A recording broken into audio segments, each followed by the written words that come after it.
दूसरा अध्याय सांख्य योग श्लोक 46 यावनत उत्पाने सर्वतः संप्लुतोत्के तावान सर्वेषु वेदेषु ब्राह्मणस्य विजानतः अर्थ। जैसे एक छोटे जलाशय कुआं की उपयोगिता तब समाप्त हो जाती है जब हर ओर पानी से भरपूर विशाल जलाशय उपलब्ध हो, वैसे ही जो व्यक्ति आत्मज्ञान प्राप्त कर लेता है उसके लिए वेदों का संपूर्ण ज्ञान अनुभव के सामने गौण हो जाता है।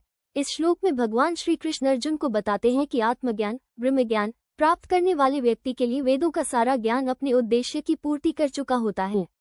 ये श्लोक एक साधारण उदाहरण के माध्यम से ज्ञान और अनुभूति की तुलना को समझाता है।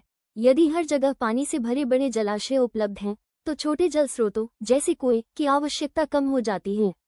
उसी प्रकार जब कोई आत्मा का सच्चा स्वरूप जान लेता है और ब्रह्म में स्थित हो जाता है, तब उसे वेदों में वर्णित भौतिक और धार्मिक कर्मकांडों की आवश्यकता नहीं रहती।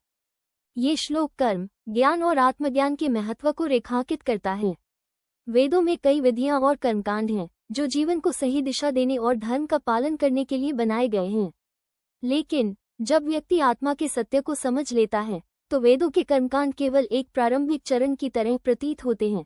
इसका यह अर्थ नहीं है कि वेदों का ज्ञान महत्वहीन है, बल्कि यह कि आत्मज्ञान के उच्चतर स्तर पर पहुंचने के बाद वेदों की आवश्यकता पूर्ण हो जाती है। इस श्लोक का संदेश है कि आत्मज्ञान का लक्ष्य प्राप्त करना ही सबसे बड़ी उपलब्धि है और इसके लिए कर्मयोग एवं ध्यान आवश्यक है।